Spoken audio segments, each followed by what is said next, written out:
Hola, ¿qué tal? Un cordial saludo, mi nombre es María Cordido. En esta oportunidad les voy a comentar un poco sobre la relación jurídica tributaria. Hablando generalmente en el campo del derecho, ¿qué es una relación jurídica? Se conoce como el vínculo establecido y regulado de manera legal entre dos o más sujetos respecto a determinados intereses. Se trata de una relación que, por su regulación jurídica, genera efectos legales y de ella derivan derechos y obligaciones que van a llegar a las partes. Entonces, bien, si a este concepto se le anexa la palabra tributaria, se define igualmente como un vínculo jurídico obligacional, pero que surge en virtud de las normas reguladoras de las obligaciones tributarias, lo cual permite el fisco, siendo este sujeto activo a la pretensión de una prestación que por parte del sujeto activo está obligado a pagar. Está obligado a cobrar lo que le va a pagar el sujeto pasivo, que puede ser prestación o obligación. Diferentes autores establecen conceptos que son notables y respecto a lo que es la relación jurídica. Para empezar, Giannini la define como una relación jurídica especial entre el Estado y los contribuyentes. Por su parte, Blumenstein podría continuar con su aporte expresando que el individuo es sometido al poder de imposición del Estado que da lugar por una parte a una pretensión jurídica de tipo patrimonial y por otra a un determinado procedimiento para la fijación del impuesto. Aunque Luckey no la llama relación tributaria, sino más bien obligación tributaria. No por desconocer su existencia, sino porque la obligación tributaria es la suma de un vínculo jurídico y que de esta nacen consecuencias u obligaciones. Es como si fuera una cadena. Entonces, de todas estas tesis se concluye que la relación jurídica es un tipo de relación compleja, ya que existe una determinada obligación con unas obligaciones subsidiarias. Estas obligaciones subsidiarias son intereses, multas, entre otros, y que van a derivar conductas de dar, hacer y no hacer, como en el derecho civil obligaciones. También es importante mencionar que el sujeto pasivo puede reclamar sus derechos ante la jurisdicción competente en caso de ser lesionado por el Estado. Y por último, hay que dejar claro que la obligación tributaria no es más que el objeto de esa relación jurídica de la que se ha hablado anteriormente.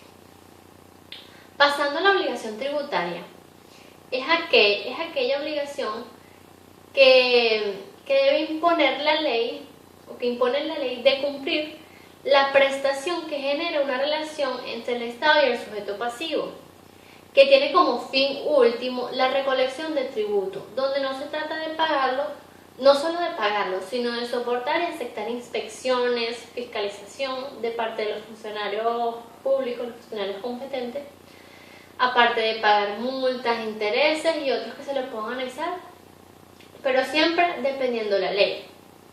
Existen factores que va a legislar esa misma rama. La fuente de la obligación tributaria es, como ya se conoce, la ley, siendo la única que puede crear obligaciones respecto a esta rama. Esta es la ley, o como ya lo conocemos, el Código Orgánico Tributario. La base legal de la obligación se encuentra en el artículo 13 de este mismo código, que expresa que esta obligación surge entre el Estado y las distintas expresiones del poder público y los sujetos pasivos, cuando ocurra un supuesto de un hecho previsto en la ley y que dicha obligación constituye un vínculo de carácter personal, aunque su cumplimiento se asegure mediante garantía real o con privilegios especiales. Se habla de hacer una prestación de dar, hacer y no hacer por las siguientes razones. Primero, es de dar ya que se entregan sumas de dinero por parte del contribuyente al fisco, que es el pago como tal del tributo, el pago en especie. es de hacer porque se debe cumplir con los deberes formales que establece la ley. Las personas deben adecuarse a lo que diga el código, y también se convierte en una obligación de no hacer cuando se violentan dichas normas, y se tiene que pagar multas, intereses y otras consecuencias que establezca la ley por transgredir las normas que allí se estipulan. Por otra parte, es una obligación de derecho público, porque el fin único es satisfacer el gasto público y porque el acreedor es el Estado. Y como ya se conoce, el Estado es un ente público. La validez de la obligación tributaria se da por dos supuestos. Primero, tiene que existir una rama legal que la regule. En este caso, es el Código Orgánico Tributario.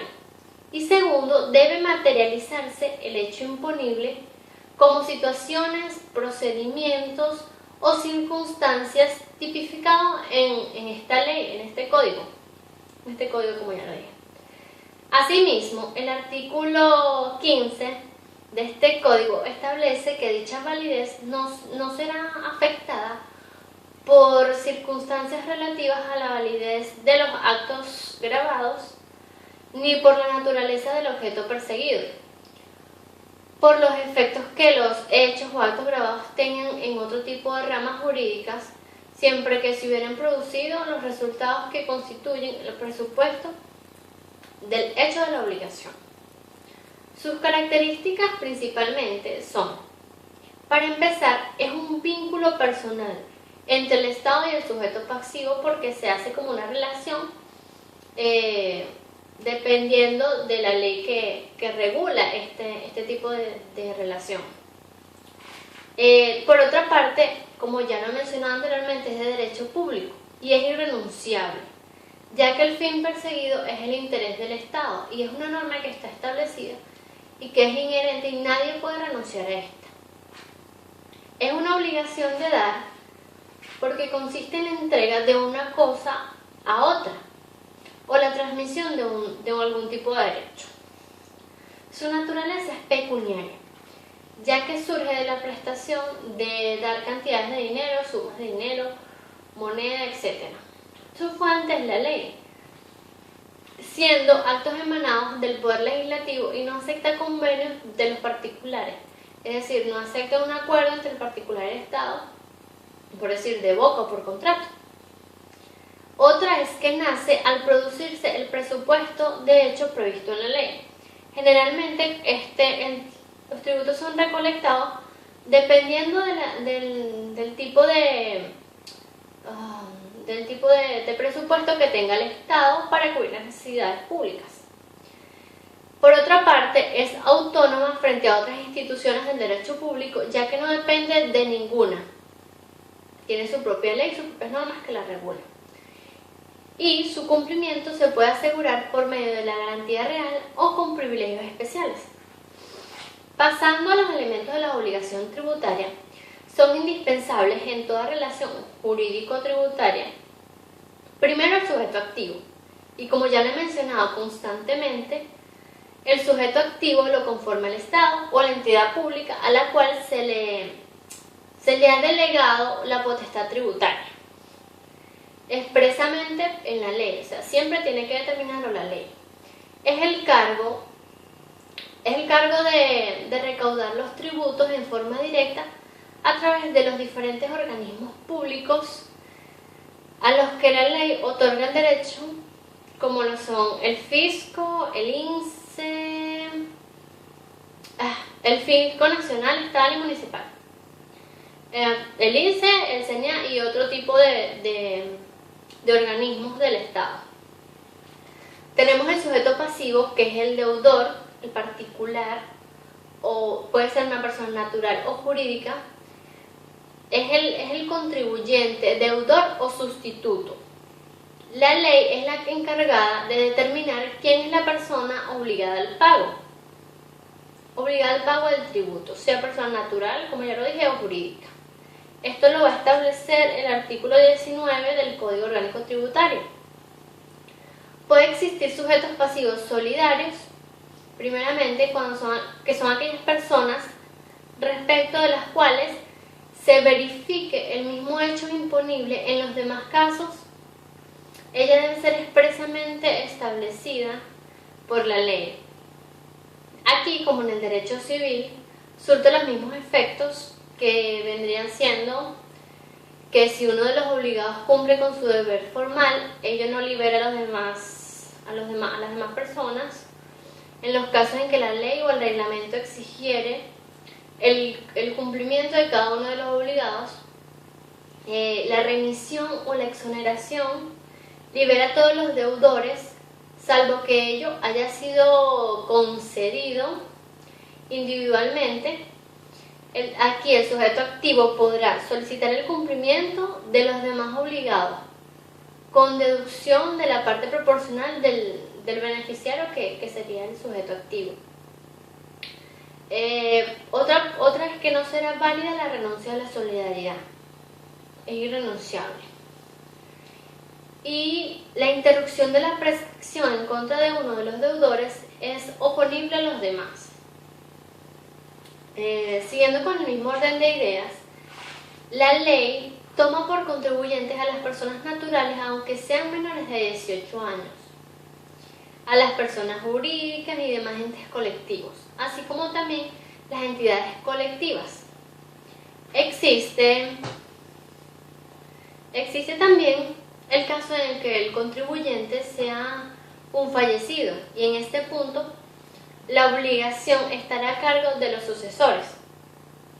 Puede darse el caso que sea un heredero a título universal, que es quien asume todos los derechos y obligaciones del contribuyente fallecido, y en caso de transferirse a un legatario, se obtiene por fusión de sociedades, que debe asumir las responsabilidades de las sociedades fusionadas a las que esta persona pertenezca. Por otra parte, cuando se hace referencia a los responsables, que según el artículo 25 del Código Orgánico Tributario, son aquellos sujetos pasivos que, sin tener el carácter de contribuyente, deben, por disposición legal, cumplir las obligaciones atribuidas a estos. A su vez, ellos sostienen el derecho de reclamar del contribuyente el reintegro de las cantidades que hubiere pagado por él. Es decir, si yo pago por otra persona pues ocurre cualquier circunstancia, yo puedo reclamar ese dinero que pagué por otra persona.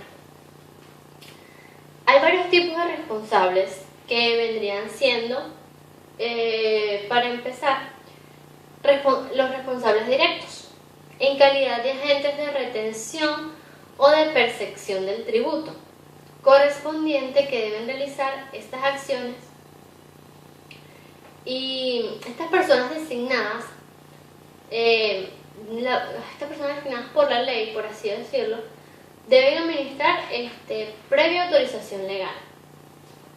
Las personas privadas no tendrán carácter de funcionario público, y el único responsable ante el fisco por el importe retenido o percibido es el agente, y en caso de no practicarla, responderá solidariamente por el contribuyente.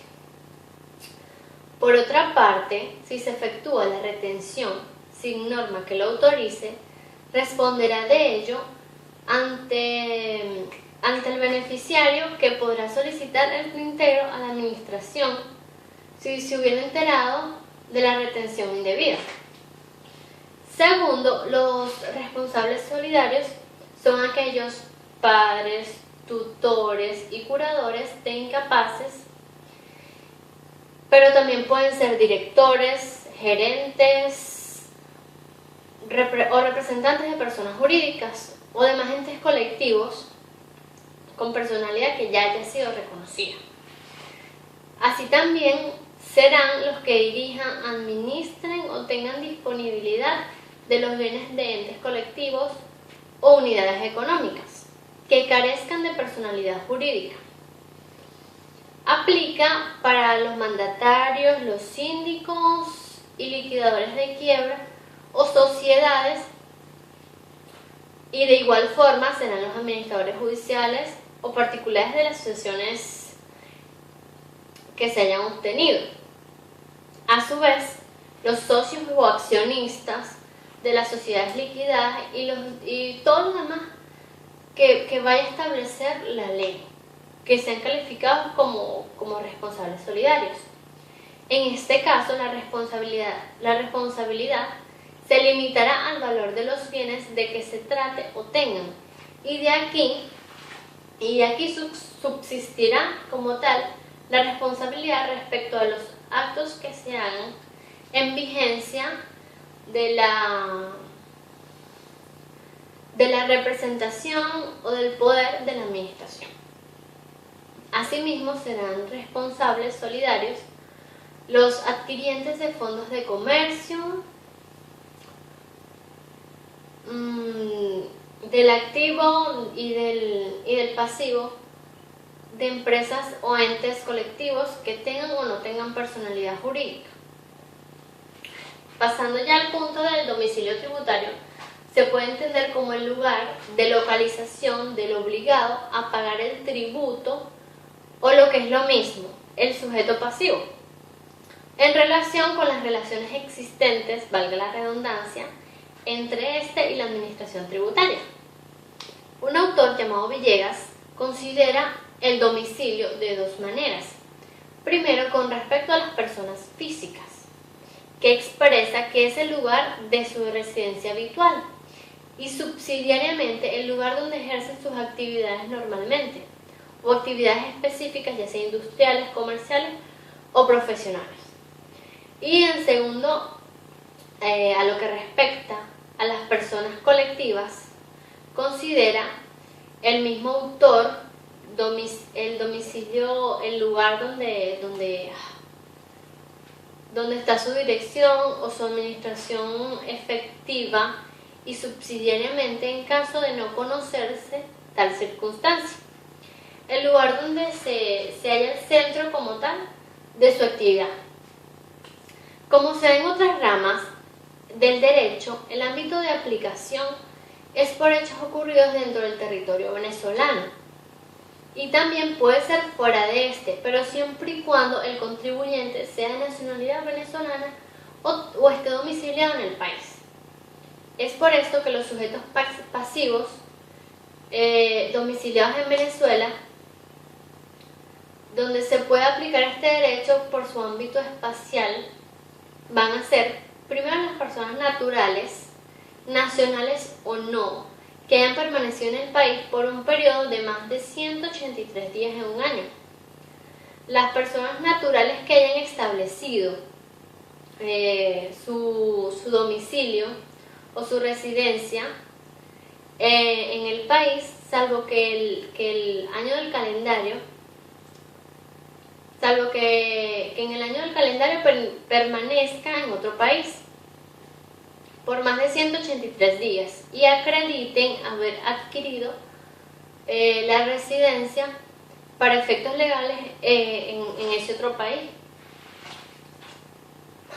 Tercero, los venezolanos que desempeñen en el exterior funciones de representación o cargos oficiales de la República, cargos de los estados, de los municipios o de las entidades